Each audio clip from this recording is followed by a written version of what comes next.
So this is an additional video, and it's about this, the 3 charger outlets, 4 USB 3 from there, and this one. Come on, focus, there we go. Now 12 volts in, 3 lots of 5 volts out, very useful, and the USB 3 splitter powered. Right, now 4 rubber feet. Take the rubber feet out, and it's a triangular head screw, self tappers, which come out with a Phillips if you push a bit. And then the whole bit comes to bits, which I'll show you next. Right, so the lid's off with the four screws, and this is the printed circuit board that comes out. Now, the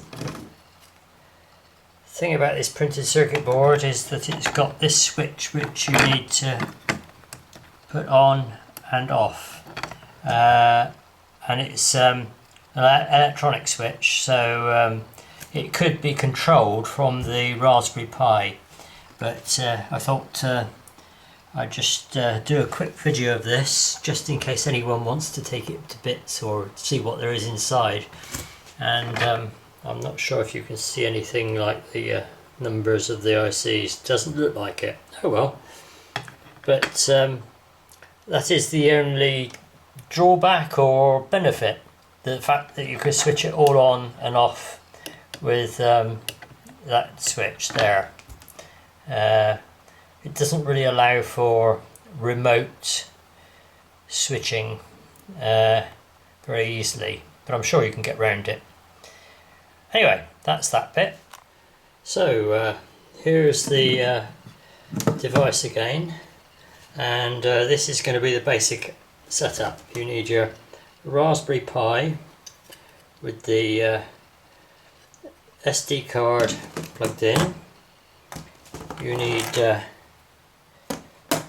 USB 3 that comes with this into here, which then can go into the Raspberry Pi, one of the outlets, like that. Now you need some power for the Raspberry Pi.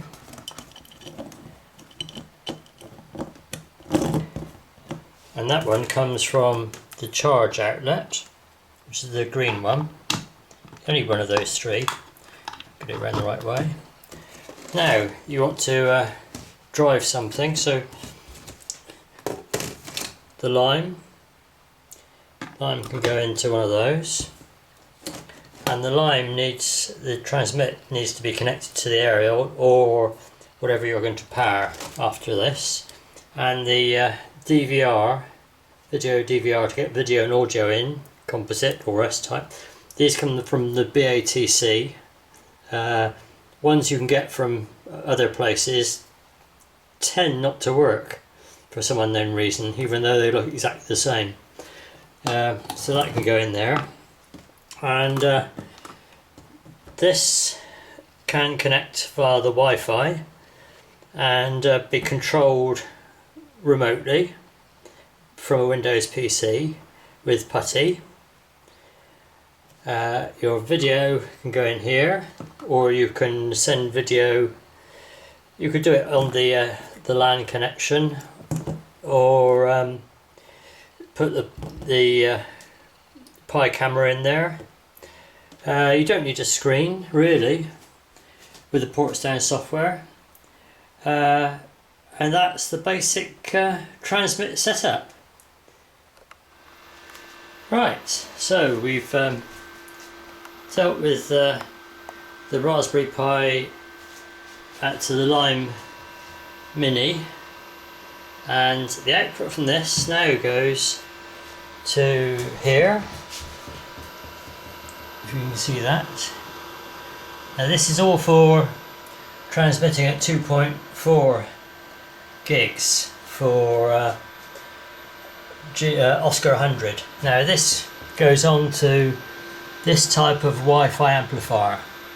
Now you'll see online there's some details about making this just transmit all the time, where the little green light comes on. You can probably see it there.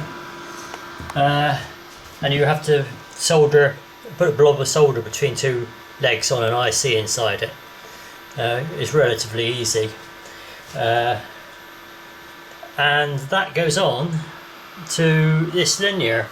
The linear is inside an Edison box, and this is a heatsink with a fan, and it's about between 15 and 20 watts out.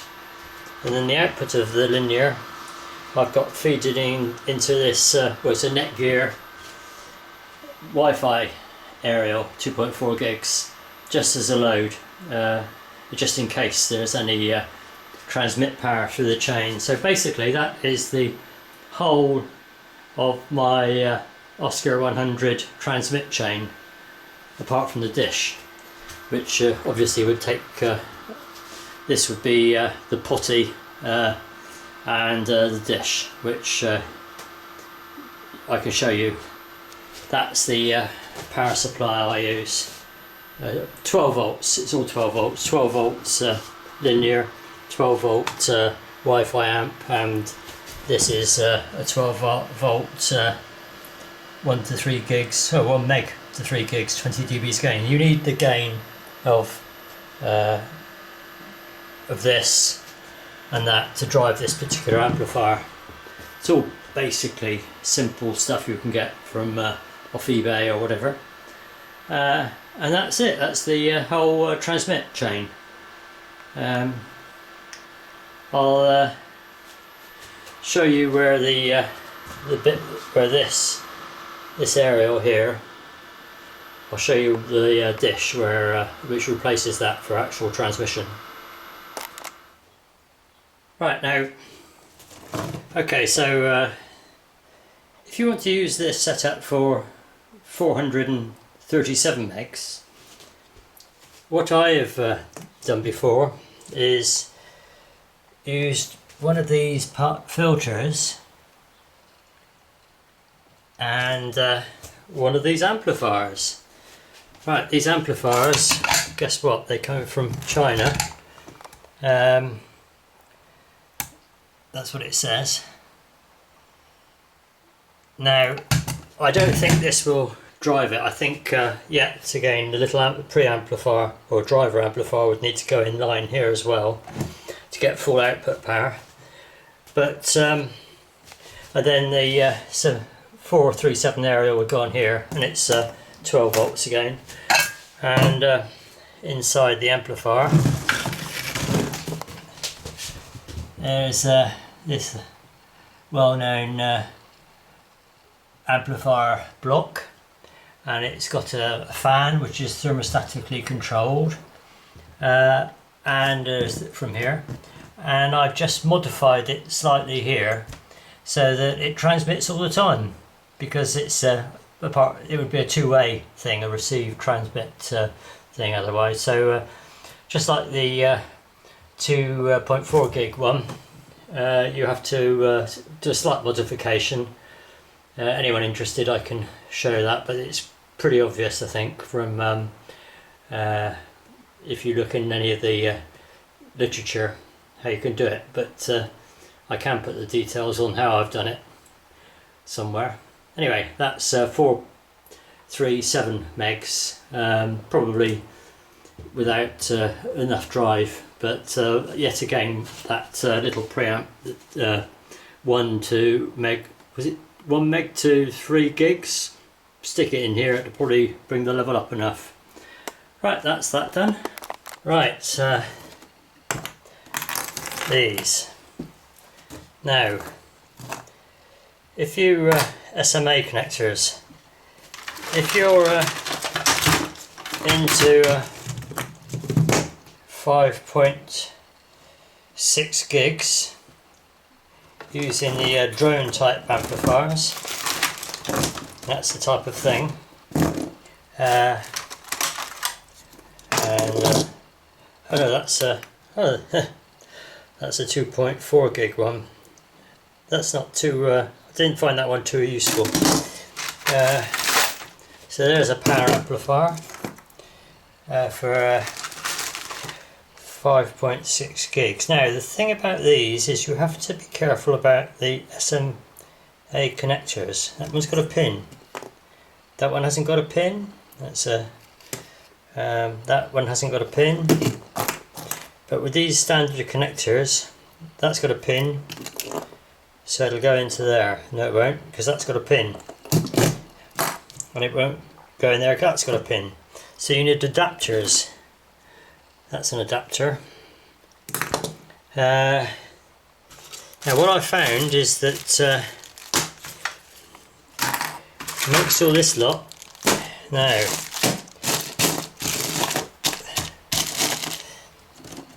that is very useful. It was about £5 or so on eBay, and it's lots of different adapters, and you might just have one that you actually need in amongst that lot, and it would save an awful lot of hassle because they are quite expensive on their own.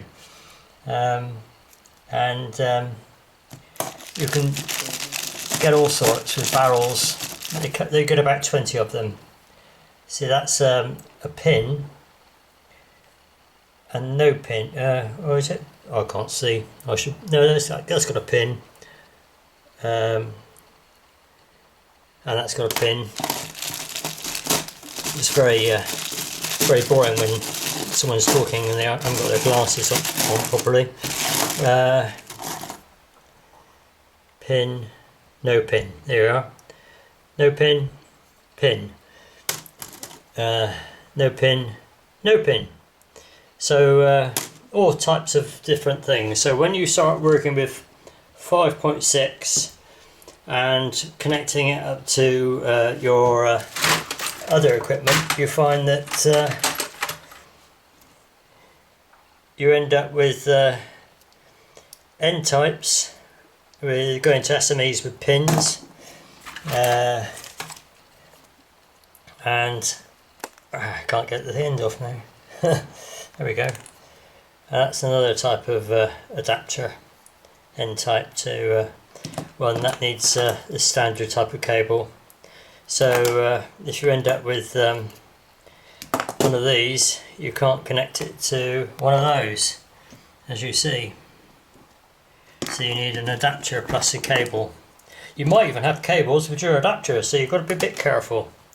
Anyway, that's SMA connectors, and it's worth getting a bag of these as well. Right, this is the potty. The potty needs to be protected from the rain. I found cling film works, and then you've got the LMB at the back here, and the silver foil keeps the heat, reflects the heat away from it. So there's the potty, and this is the power goes into this one, and I happen to mount the power amp on this box here. Mounting the potty, this that's where it was connected. I've had to move the thing out here, and this lens comes off an LMB, rocket LMB, and here is the dish. I don't think I can get it all in, and I've increased the size of the dish with that mesh because the 2.4 gigs signal is quite a wide, this transmits quite a wide beam, and the sides of the dish are pretty flat if you look at the dish edge on, and that just improves the signal by about 3 dBs I found. So that's the Oscar 100 setup. I'll put it back together later. Right, now there is a slight catch with this.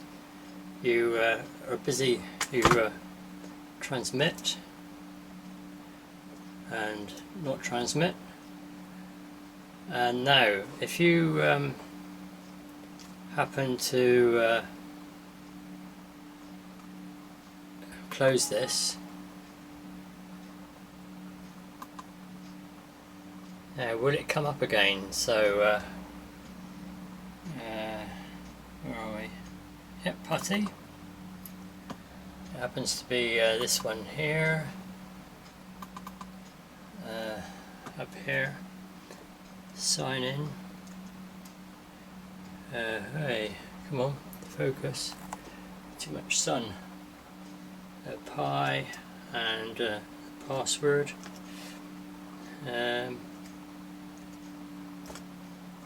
See if I can get mine right.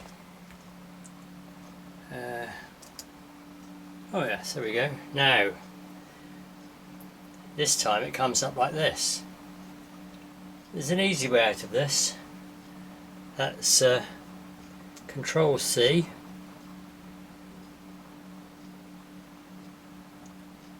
And you're back to that, and now there's a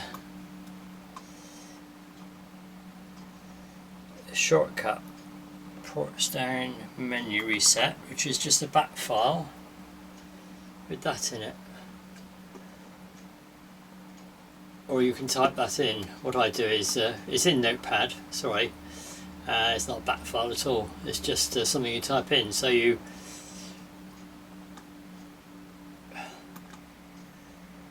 copy, paste, hit return, right, let's see, hit return, and you're back to where you were. So this is what you need to type in. So if you keep it as a file in Notepad, write that into Notepad, and then you can just copy and paste into that menu, that screen when you had it. So just to recap, if you shut down the Potty menu, when you come to reopen it,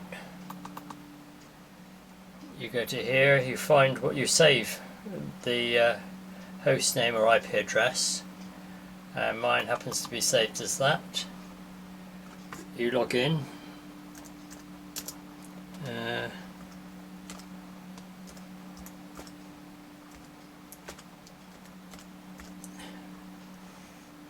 Log in, and it comes up with this. You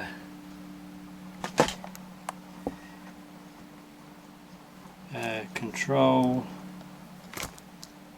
C,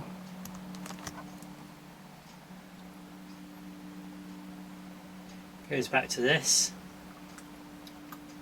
Move that out of the way a minute. You've made a notepad and saved this as a text. You copy,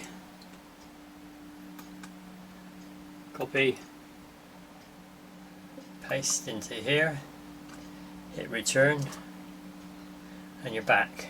So that's how to get around that problem. Okay.